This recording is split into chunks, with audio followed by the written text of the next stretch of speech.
Testing 1 or 2.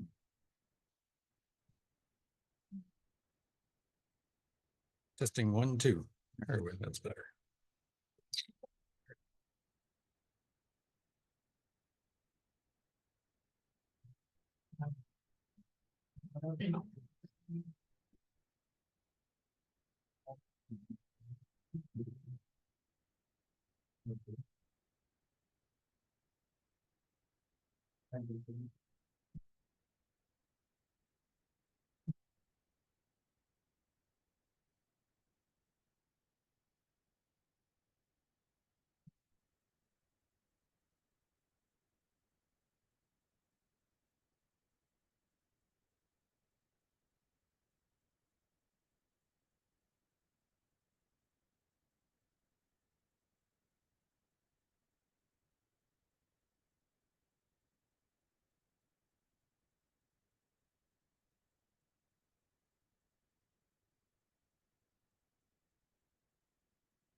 Everybody have a good break? Anybody do anything fun? No. Nobody. What? Your lab. Oh, you worked ahead on the lab, huh? Okay, well. That's actually what we'll be doing in class here today. So if you have completed it and you feel good about it, you can head on out. I wound up cooking all weekend. My wife, she cooks for an event. And then I get volunteered to cook the entire time as well. So yes.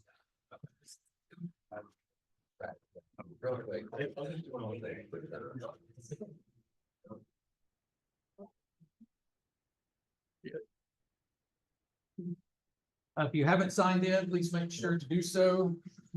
I do actually have the right sheet today. I thought I had it, but I grabbed the wrong one. And then I shredded all those the other day, so that way I didn't do that again.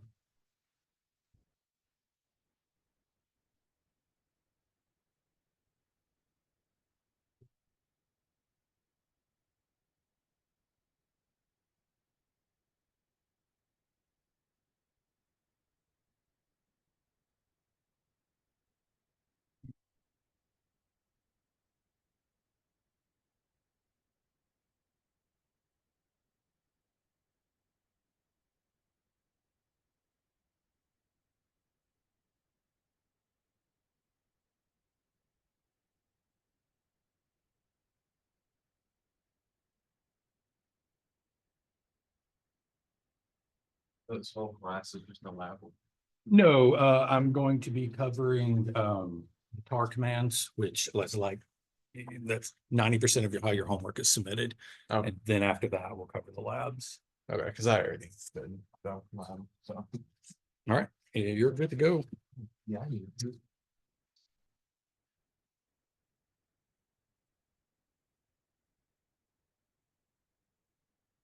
Okay.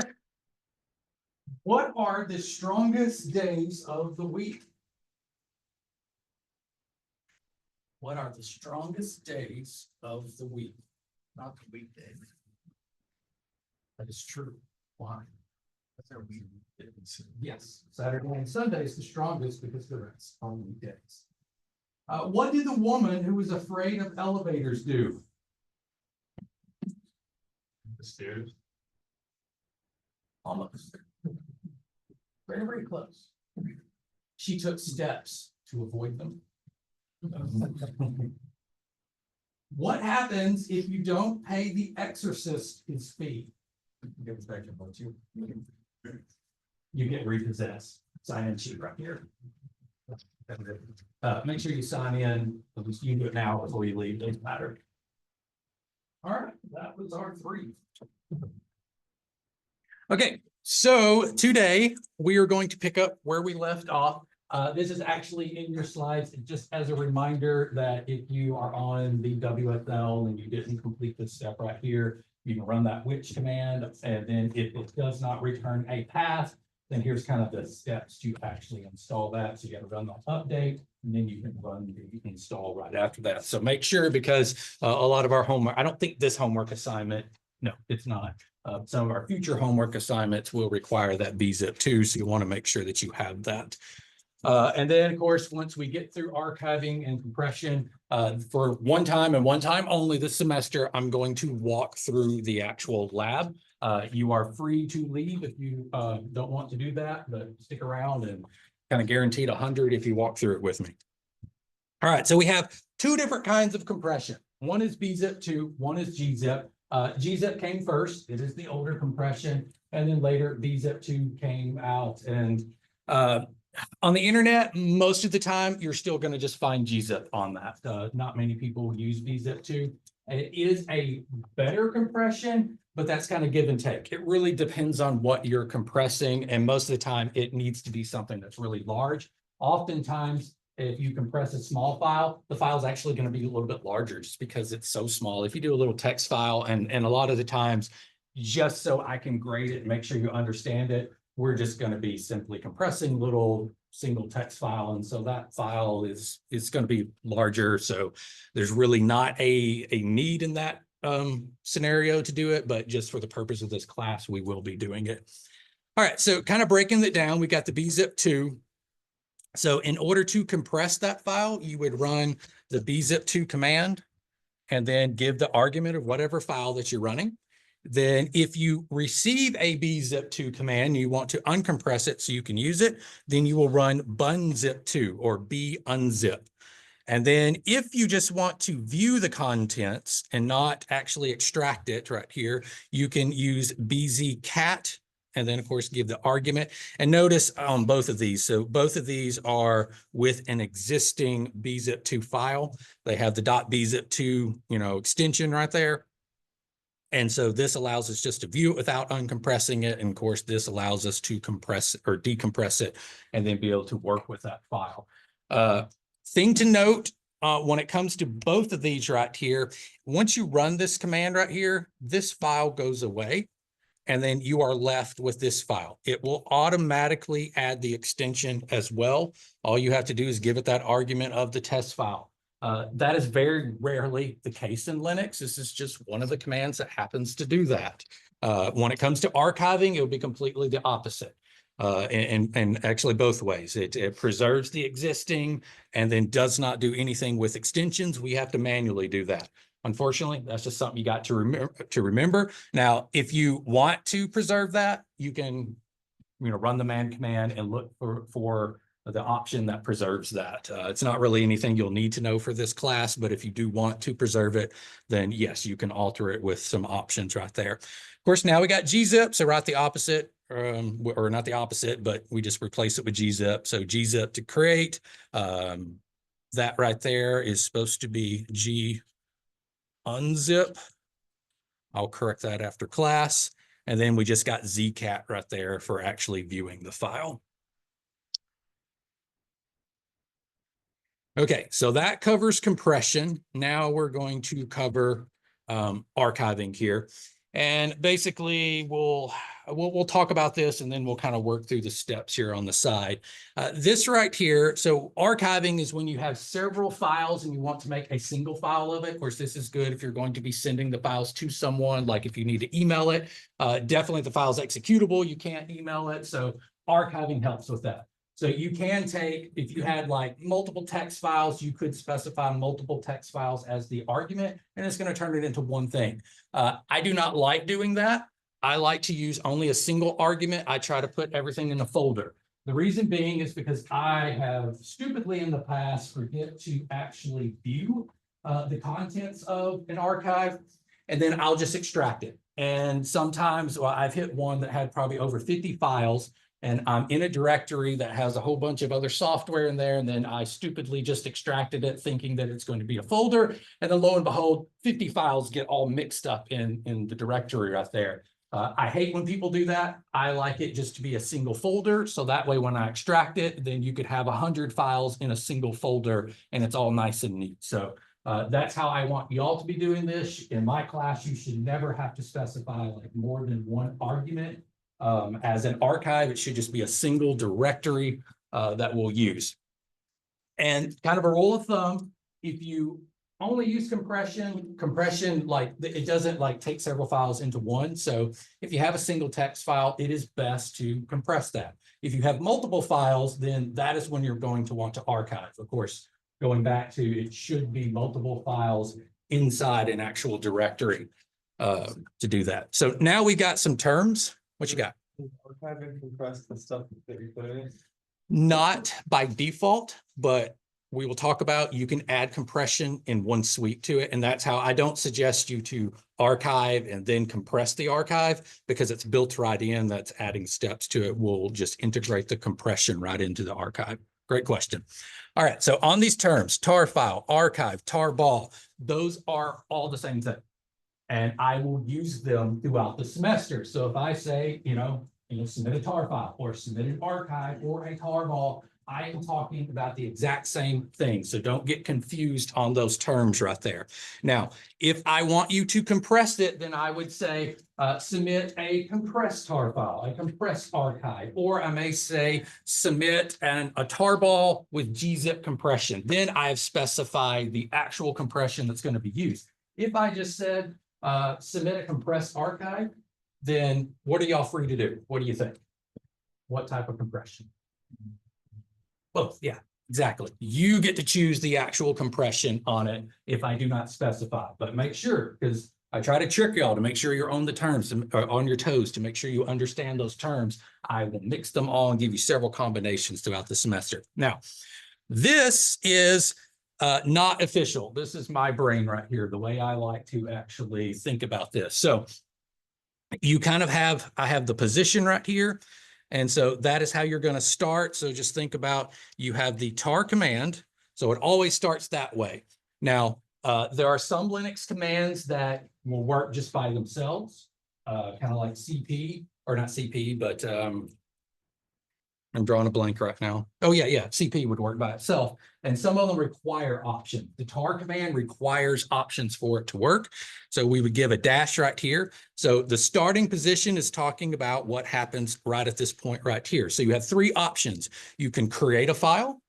You can extract an existing file, so that'd be our X, or you can view an existing file. So just kind of similar to the compression thing. So these two require, a file to already exist, and here you're creating it. So in our example, we're going to create one. So we would start with C. Then you have the middle, and then also have right here the optional. So these right here are not optional. You must pick one. All this right here is optional. You don't have to have these. And of course, the last one right here is not optional as well. So the V for verbose just kind of bypasses that Linux standard of saying absolutely nothing if it was a success. And one of the reasons why I like to work with this is because, again, Linux does exactly what you say, or you tell it to do. And if you give it kind of the wrong argument to the wrong file, and then it will actually not give you any type of error. And it happens often. Oftentimes in this class, I guarantee it'll happen this semester, somebody will submit a complete archive, or an archive that's completely empty. There's nothing in it.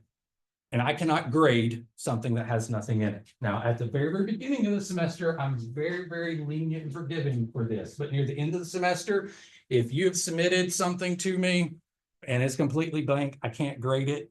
I could give you an extension to get it in one day to me, but then that's probably at you're only going to get 80% credit for that, because I'm going to count it late. So I'm going to show you some methods that can guarantee that you never do that if you pay attention. But there's somebody in this room that it's not going to do that through the semester, no matter how much I harp on it. So again, we'll write this back out, tar-create V. So V is going to give us some feedback so we can actually see, okay, these are the files that it actually created. And then here's the compression. So if you want gzip, you can put a Z. If you want bunzip, you have to put a J. And I don't know why they chose those. I'm pretty sure, if I do remember, on the bzip2, B's already taken, so they just went with J. It's just, unfortunately, this is one of those commands. You will be expected to remember these options because you're going to be using them throughout the entire semester. So when it comes to the exam, you're just going to have to memorize and know those. Now, lastly is the F, and I keep on hitting the wrong button there. And that is going to be the file name. So this is an option that requires an argument, and that is going to be the name of the actual resulting file that we create. And of course, it has to be the end. Then at the very bottom right here, I tell you cannot mix C, X, and T because that tells it to do completely different things. You also can't mix the compression of it. It's not possible to, do it successfully that way. So real quick, let's just work through one of these right here. Okay.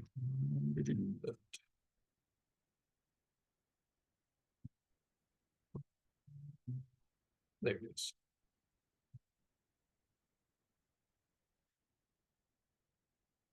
Okay, so I'm in my home directory and we can verify that with PWD here. So I'm going to go ahead and just create a directory called temp. I'm going to cd into temp, run an ls. There's nothing in here. So now I'm going to kind of the cart before the horse kind of thing here. I'm just going to create some files that we can work with. So I'm just going to say test file 1 and close that. And then I'm going to use a redirection operator. So instead of this echoing to standard out, I'm just going to send it to a file here. And we will learn about that probably in the next lecture, actually. And then I'm just going to hit up arrow here, and I'm just going to change that to 2, hit enter, and then change that to 3, and that to 3, hit enter. So now if we run an ls, and if we run a cat command, you can see, once I actually give it the correct one, you can see it just says test file 1 and file 2 will have 2 and so on. Okay, so now we have some actual files to work with right here, and I want to create an archive of that. So important thing to note right here. Change to parent directory. We cannot be inside the directory that we're actually archiving, because the directory is just another file. We'll talk about that later. So you can't be in a file that you're changing. So we need to back up to its parent directory. And in order to do that, we just use cd space ... So if I do cd space ... enter, now you can see that my prompt changed. I'm no longer in temp. I can do the PWD. So you can see we're back in home Jay Corcoran right here. So now in order to archive that, we can do tar. We give it the dash because it's going to be options, C for create, V for verbose. So we get some feedback here, and we're just going to do a regular tar. So no compression. So I'm going to give it F. It expects a file name after that. So what I'm going to do, I just hit temp or TE and I hit tab and it kind of auto completed. Now here's where a lot of people mess up and they'll be like, okay, I'm good right here. But no. This one doesn't follow kind of the common source destination thing. That is because we have an argument of F right here, and F is expecting the argument of the actual destination. So in this case, it's going to be destination first and source after. There's not many commands that do that, but unfortunately, this is one of those. So I also told you that the tar command doesn't actually give file extensions in here. So we have to actually give the correct file extension. Since this is a tar command with no archiving, then we should put a .tar. Now, after you do space, we can then do the same thing and hit like kind of the TE and then tab, and then it goes ahead and picks up the directory right there. So here is the full command as it should be. And now we hit enter, and then here's that verbose. So here there's a temp directory, and then here's all the files that are in that temp directory. Now, we can verify that if we do TAR. And if we look back over here, we should have that T command right there that allows us to view. So since we already have that file, I can hit T, and then I can hit F, and then give it the file that we actually created of temp.tar. So here we verified. You get the same exact output right there. So make a mental note. If for some reason you don't get this output right here, you did something wrong, more than likely. It could be simply that you forgot to put the V right here to get the feedback. So get in a habit, if you ever, just get a blank line right here, go ahead and run that T on the archive so you can see what's inside of it. And if you run this and get nothing, then you did something wrong. What you got? Mine did it, but the files are backwards. It's file 3, 2, and then 1. Something. I don't think that really matters on the order, so as long as they're all there. Now, I told you in the last class, there is the file command. I told you not to forget that. So right here, if we run the file command on temp.tar, we can actually grade what we submitted right here. So this should have been just a tarball or an archive. So POSIX tar means it's just a plain archive file. All right, now let's mix it up here. Actually, I can show you one other thing, and that is RM.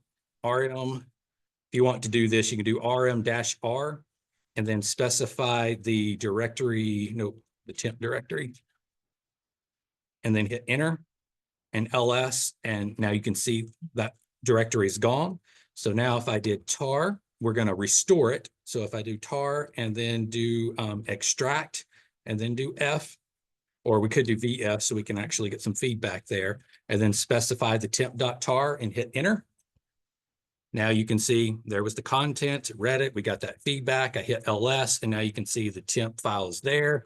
We can do an LS on the temp directory and see our files have been restored. So when you get homework assignments, oftentimes this is how you're going to get it in some type of archive or at least a compress, and then you will need to extract that in order to get the files to complete that homework. Now, let's mix it up and let's do some actual compression right here. Anybody have any questions before I move on? What you got? So I actually just like fat fingered my keyboard. So and I didn't mess up anything, but what does tar and then dash actually say? Okay, so tar is the command right here, and very few of them require options for them to work. But the dash right here, the dash is just the common kind of delimiter that specifies options are coming after it.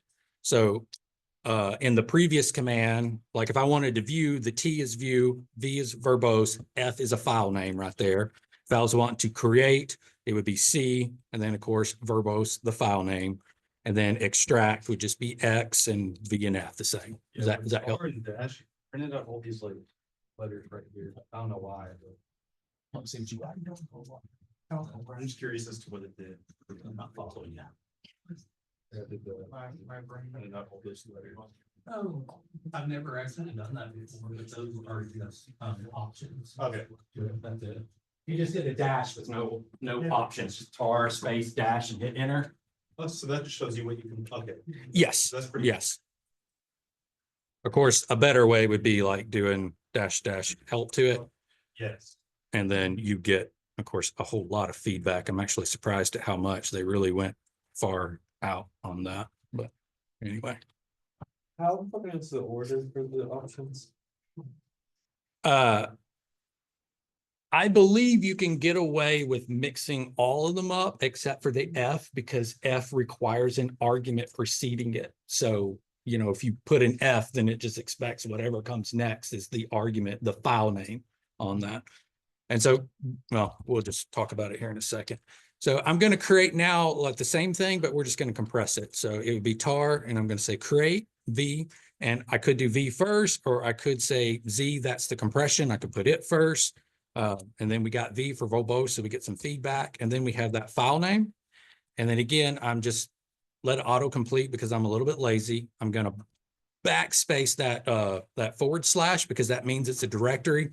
And then I'm going to give it the extension of tar.gz.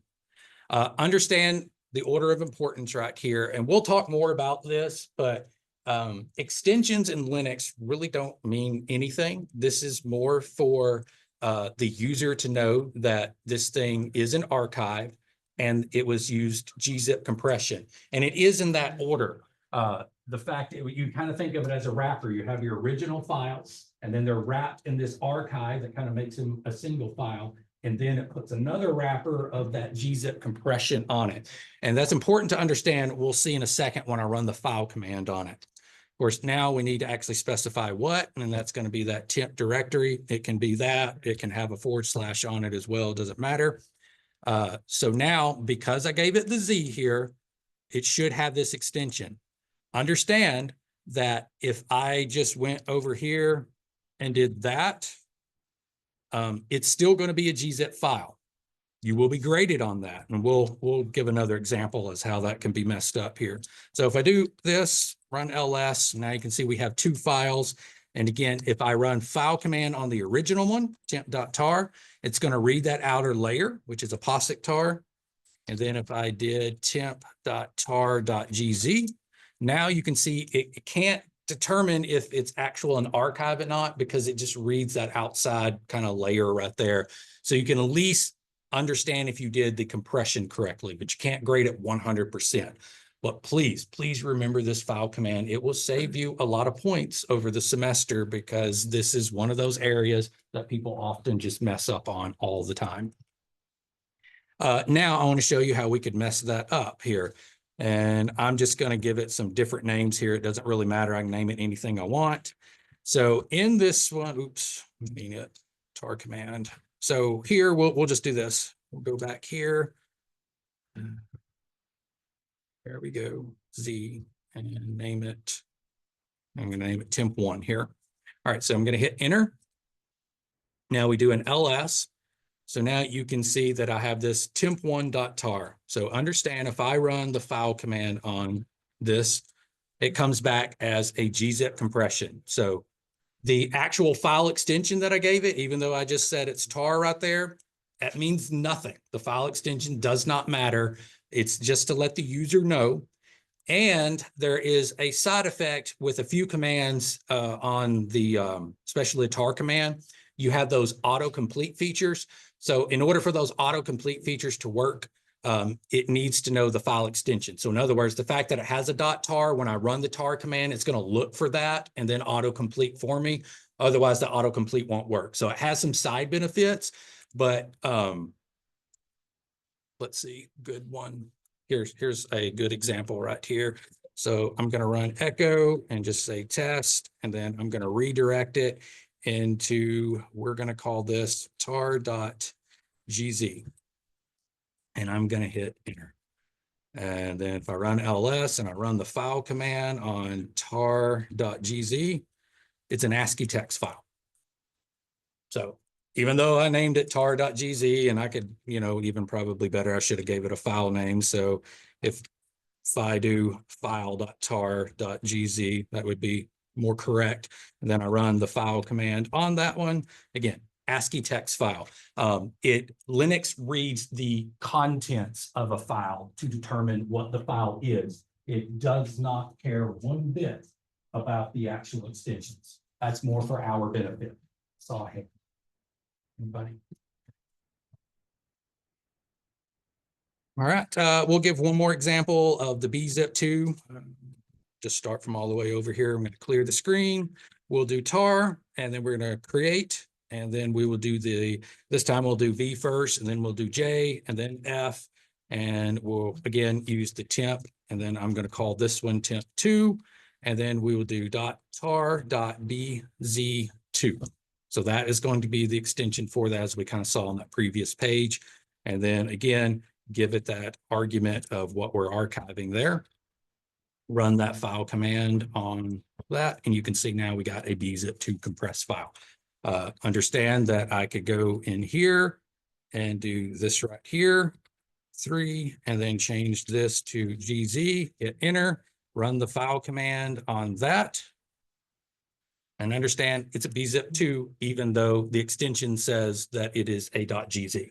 What you got? So I tried to do the echo test greater than tar.gz. I forgot to put one of the quotations. Then after that, We'll give you a secondary prompt. it just, Just control C it. What that is, it's a secondary prompt right there. It's saying you didn't close something up.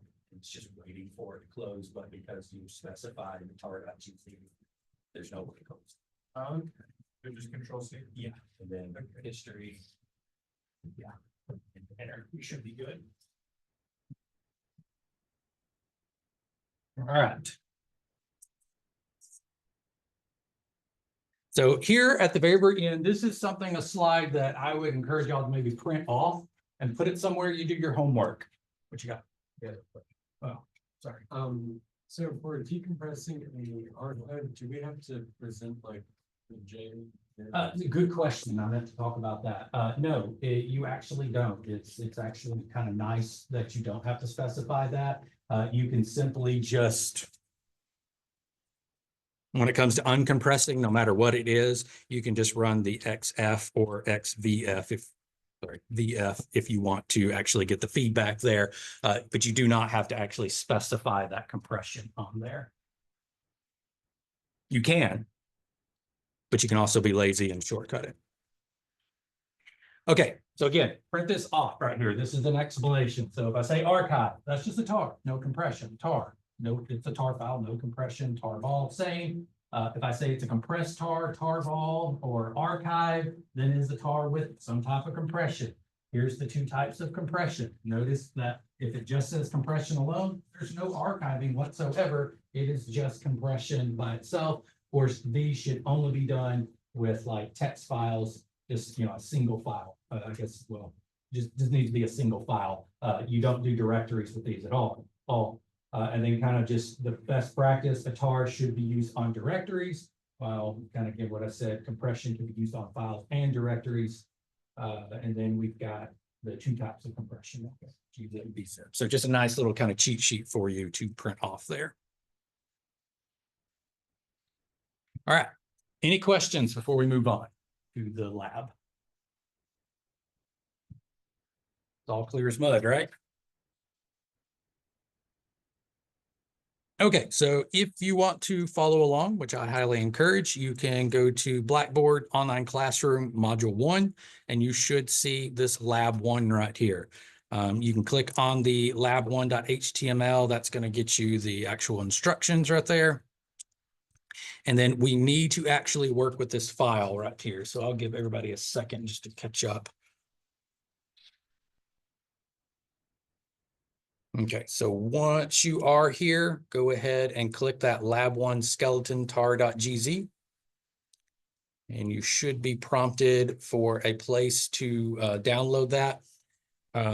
Go ahead and do, that's cool. It's actually there. And it looks like it's going to stay, but I'm going to go ahead and do our shortcut, the documents and the Linux VM, because it's going to take me right to my home directory there. And then I'm just going to save that file right in the home directory. Now, I can't remember if I did this in class, but if you are using Chrome, you can go to settings and go to downloads here and make sure ask where to save each file before downloading is turned on. So that way you'll kind of get that prompt and you can select it instead of it just automatically downloading to your downloads folder. Yeah, well, your home directory is your username. So yeah. Back out of this here. Just make sure I get it right and I'll show y'all. So if you go to the documents, Linux VM, of course, this is if you're on Windows subsystem for Linux, it's going to be different for Mac. You'll just, browse to your home directory there. So when I say home directory, I mean your home directory. So I know there is a home directory. This is where all the users are in, but yeah, it's your home directory, which should be your username right there. So you should see that lab1 skeleton in there. Yeah, right there's mine. Okay, so once you have that, we can kind of move over to the Linux environment. Let me pull up these instructions here side by side. Okay, so I'm going to clear my screen. And the first thing I'm going to do is ls right here so we can actually see that file. And again, we'll figure out how to deal with these zone identifiers. But if you want to kind of highlight it, right click it, then do RM and then right click again and paste that in there, hit enter. It'll clean that right up. So you should be left with the lab1 skeleton tar.gz here. And that's the command that we're going to work with. So at the very, very beginning of this, this is how this is going to work through the semester. This one is going to contain the most mundane and detailed instructions that we'll see throughout the semester. But as we progress, you're going to get less and less. In other words, when I say create a directory, I'm not going to tell you to use the mkdir for you to make, you just need to know how to make the directory. and I tell you, you know, download this file to work, I'm not going to give you the instructions of how to get it to your system. You should just know that by now. But this one right here, because there's multiple ways and it has changed several times, I basically tell you there's two methods. This is kind of the old method right here, and this is using the Linux VM shortcut. So this should be where the majority of this, unless you're on a full-blown Linux system or you're using a Mac right there. So for the majority of us, this is going to be the method that we use. Now, I'm telling you the following steps. So this was kind of done in Windows right here, and I will never, ever tell you to do that again. You just need to know to do it. And then the following is going to be completed in Linux. So the first thing that I'm telling you to do, and this is just kind of making everything nice and neat, I would encourage you to create like a labs directory and then an assignment directory, because that's kind of our two types of homework. So then when you download, you can kind of put everything in a single labs directory and all your assignments in another directory. So we're just trying to kind of create that directory structure. And also note in this, there are several steps that could be, you could condense into like a single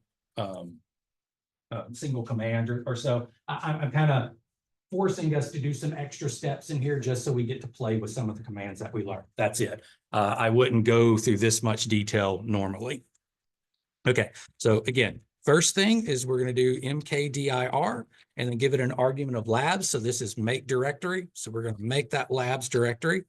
Then we'll do an ls to verify the existence of it. So yes, it completed successfully. If you do an ls on labs, labs, it will have absolutely nothing in it there. All right. Now I want to move the actual file that we downloaded into the labs directory.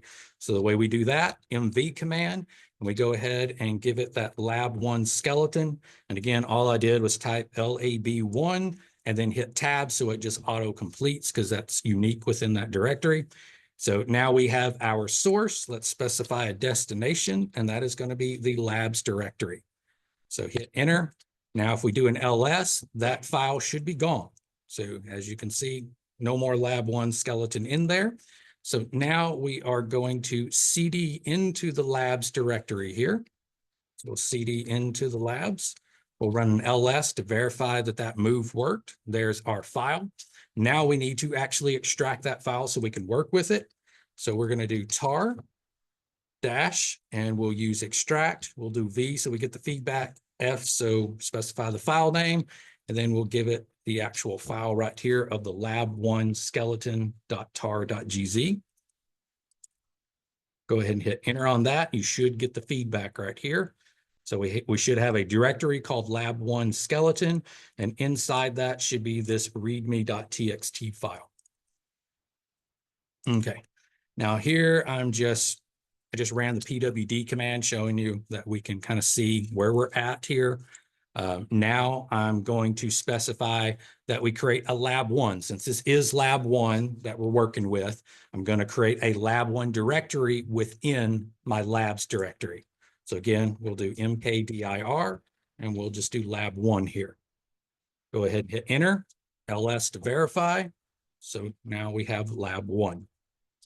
Okay, now here we're going to run a copy command. Now there's lots and lots of ways to actually run the copy command here. So we could, let's see, our source is going to be lab1. We could cd into lab1 and then copy from there and say basically copy the file from this lab1 skeleton to my present working directory. Or we could cd into lab1 skeleton here and then say, okay, I want to copy right from my directory all the way to this lab1, or like we're about to do, we're just going to stay in the parent of those two. So that way we can just easily reference both of them. So I'm going to say, yes. So we are currently in labs right here. And then lab1 would be a child of labs. So the way it should go is in your labs directory, you will have lab1, lab2, lab3 throughout the semester there. And like I said, in how I would do this normally is I would create lab1 right off the bat and just have everything in my lab1. But like I said, I'm just using several commands to show you, or so you get practice with them. Okay, so now we need to actually copy the README file to the lab1 directory here. So let's do that. So let's see, how do they want us to do it in here? I might want to follow. Okay, yeah, they're doing it right from the parent right here. So I'm going to say CP, and I'm going to specify the source. So the file is in the lab1 skeleton. So I'm just going to go ahead and type lab1 skeleton. And then I know this is a directory, so I'm going to hit /. And I could type R, I could type it all out, but there's only a single file in that directory. So I could just hit tab and it auto completes it for me since there's nothing else in there. So now I verified through tab that I have the file. It is absolutely correct. I don't have to worry about it because I use that tab key. And now I want to specify the destination, which is going to be lab1. And once you have that, you can hit enter. And what do y'all think? Success or failure? Why is that? Nothing. That's right. All right. So now we can verify it. We can verify it in two different ways. We'll do it this way first, ls, and then we can specify lab1 as an argument. So now we're actually not seeing the contents of the present working directory, but we're seeing the contents of lab1 here. Or I could say cd into lab1. So now you can see my prompt change, labs, lab1, and I could run ls on it and we get the same feedback. Just two different ways to view the contents right there. Okay, so success. And the whole point of this is basically using a few commands and then creating a tar file successfully. Okay, so now what we need to do is we need to actually create that archive of this. And then here I'm giving you the command, so I don't really have the terms in there. It's going to be a tar.gz file. So can I archive lab1 here right now, or is there something else I need to do before I archive it? Perfect. I can't be inside of the file I'm trying to archive. So how can I do that? How can I cd space ... There we go. Okay, so now I verified lab1, we're all there. So throughout this semester, you're going to see, and I think I have it down here at the very bottom, I give you this format: last name dash first name dash file name. So that's going to be, if it's lab1, it would be lab1. If it's assignment 3, it will be assignment 3, and then dot file extension. And understand the file extension could be repeated because like if it's compressed, and it would be .tar.gz. So this is the format I want you to use: your last name dash first name dash whatever the assignment is, and then your file extensions. And then I give you an example of that down here. So in this case, it should be lab1 right here. So let's go ahead and create this together. So we're going to do tar. Matter of fact, I'm going to go ahead and clear this and start fresh up here. Okay, so we're going to do tar dash create. And then we're going to do V for verbose. And then we have the gzip compression. So it needs to be Z. And again, doesn't matter if the Z comes before the V. And then we have our file name. And then I'm going to say Corcoran dash Jacob dash, and it is lab1. So it's going to be lab1. Then it's going to be .tar.gz. Let me move that so it's a little bit easier to read that.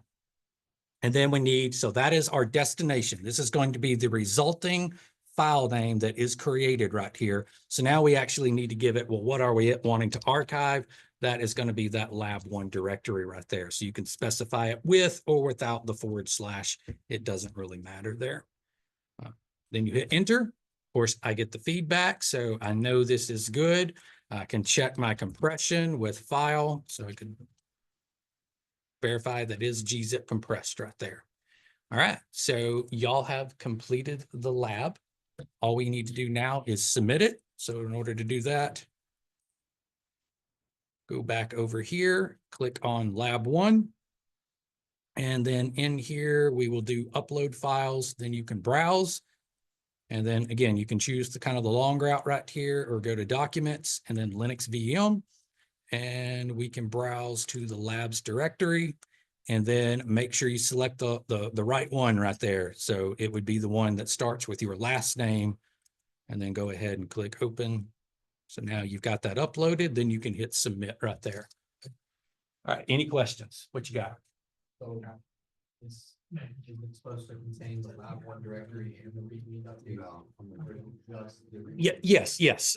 So if you go back to my feedback right here, somewhere, yeah, right here. So lab1 directory should be in it. and then it should have a single file. And I know that we could have simply just done a readme.txt and compressed it, but you know, we're just trying to get practice. It doesn't have to make sense right here. All right, any other question? What you got, Levi?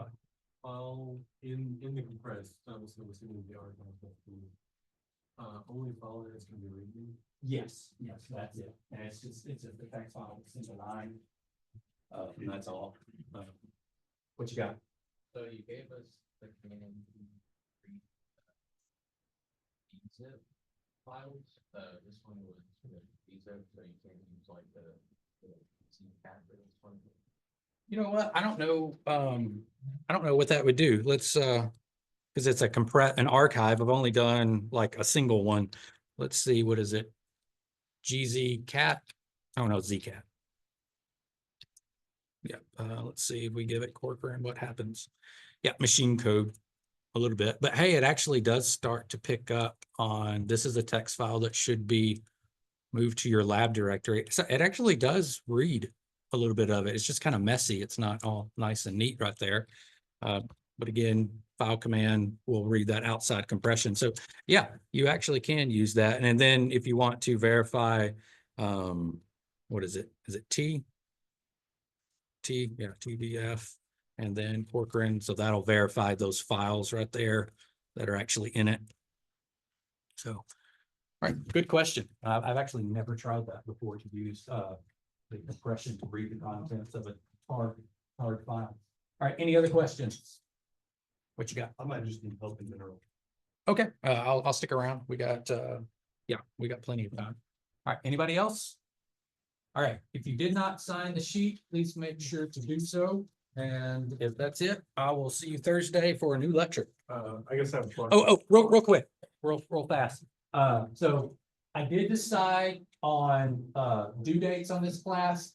I had some conversation with a few of you on it, but the dean wanted us not to do it at midnight. I did that last semester and it caused a whole lot of confusion. So I'm just going to stick with 11:59 p.m. So all labs are going to be due the next day by 11:59 p.m. So when I release it here in class, you have 24 hours to get that submitted. Of course, if you go over that, you get a grace period, and but you only get 8%.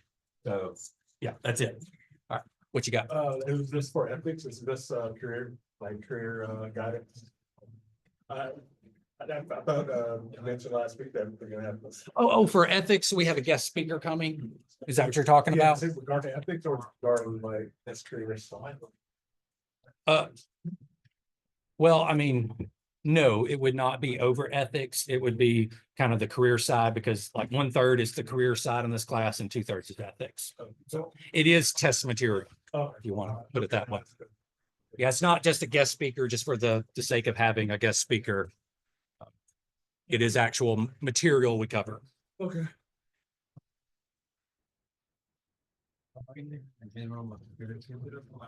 Sorry, what? Okay.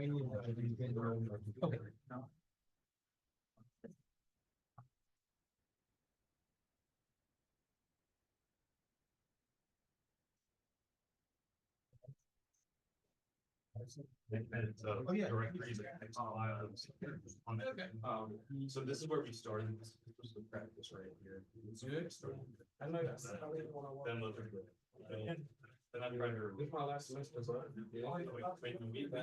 Yes, we did that. So you remove just that identifier file, but it's junk. And I actually created. Oh, there it is. As a file instead of directory. And so what I did was I went up and getting an operation. Then I tried to create it because, it said it wasn't a text file, it wouldn't let me create a directory. So I created the directory now that was here. And so I just re-downloaded the skeleton file. So it got the lead. That's that divergent for me, because I know I'm this week. This is where I came from. You know, my career. Yeah. Same here. I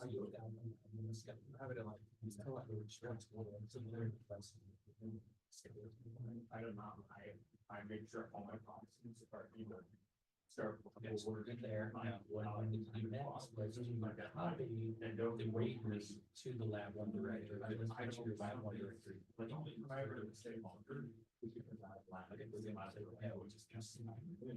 But other than that, I try to use the source on that. You know, when you get towards the inside, I'm like, they give really shoot. You gotta take. You gotta say the director, and so they want us to give it a four. That first one, the only And option then was. you should. You got a classical class tonight. So we're just, destination is My my. last. That's So, my so standard.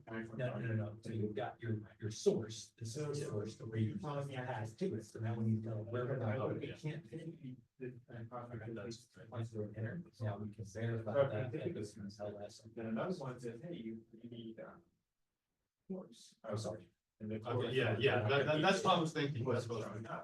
All right, so you're good with that. So now we just can create the archive for some reason. Yeah, it's the very top one, right? It's like, and. Yes, the very top. Yeah. Work. You're not allowed to take notes. That course is class. And that class. Yes. ended. Oh, my. Are you? I think I already did that, I did it. No, yeah. I thought it was like right there. Oh, okay. I don't. Okay. Right. So this is one of them. We can do it. Oh, that's. I don't know how, but I'm all right. because lab one was empty, we can actually do some content stuff. Like I said, I really don't understand. Y'all, it starts different. We got like 3 more math classes. You know? Oh, yeah, I already did it for my man class. And then. Yeah, see, do it, then still have to take me. Okay, so what you did correct, you just didn't have to read. Yeah, I did not. This. I- So let's remove your archive. You have to take them again. If you have to take. No, we already. I already already did. did. I already did out. Good, now then create. Yeah, I didn't want to recreate it the same. Have y'all had Dr. P? I have Mr. G. It is. So like, calculus, high school. Those are. Oh, so you didn't have to. Yeah, I took out the argument. I just want to. Yeah, I might. Are you doing some of these photos, you know? I think, all right. It wasn't, you don't do it. And then you just go to. You just locate the text file. Yeah, that's it. I got. Good thing, facts. See, I was. See what I'm saying? I'm gonna get what you do. Do I have too many? of these? Well, it's just a little bit of. You create the labs. Yeah, it was definitely just clear. Which one do I need? Bob, but it's 18 hours. The lab's going. Oh, how are you? 8 hours, shot my 5 and I have 50. I have 2 labs, 3 labs. Ooh, man. Oh, I had to take one online class because I had like 50 and I had 14. Big one. So you can get your, yeah, make sure you get your scholarship. Yeah, because I had like 15 hours. Oh, okay. If you ever need to do that again, So that's. y'all ever need to take 1 hour class, Someone- 1 hour class on motion control again? I tried every year, every time I get a 1 hour thing. I'm like, Okay. possible. Like, I promise you, that class is So we need to. Yeah. all you have to do is walk with guitar, but by the time you meet up, like 1, 2, 3, or it's supposed to be one. Thanks. Yeah. So it's kind of like, you really just get to walk that too, you really just walk in your mind, and see, and that's the class. So, we really want to do that one. It's like every first second. Exercise, just Lab. I see, that, I have my home. Yeah. No, that's just the directory we created, but. So I was in first day. Is it not? Just looking to step up. Yeah. I gotta get, it's good to know. Right here. That's something. Because I ain't got to sign up for class. Now. Yeah. What are you doing? Just right for my- Yeah, it's over. Oh, yes. It's like, oh, like I'm saying, it's like, when we go, $50. Let's do it. But, do you have any jobs signed up? You said a job? No, not really.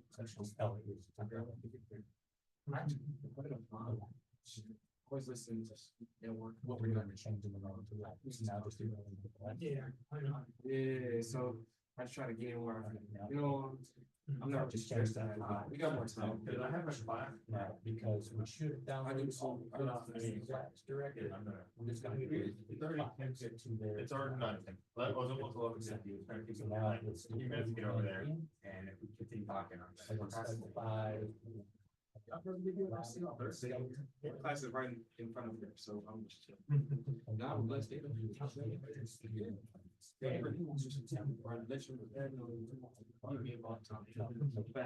Be careful. Yep. I mean, it's space. It's sort of like. I get them.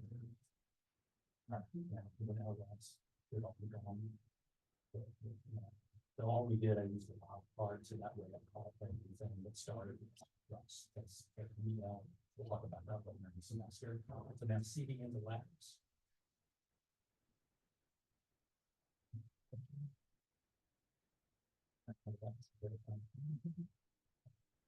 Now we need to create a lab one directory, so there's no.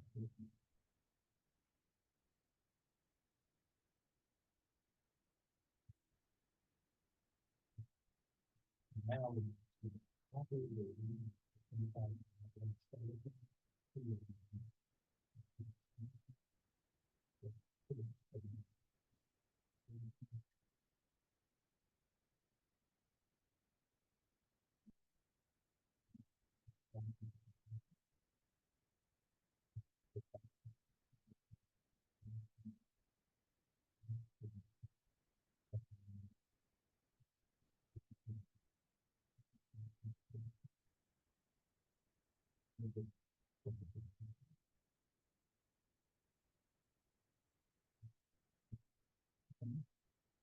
And I'll go through how.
Stop the recording, so it's not just sitting here.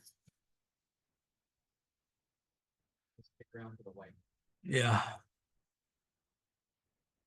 Is it?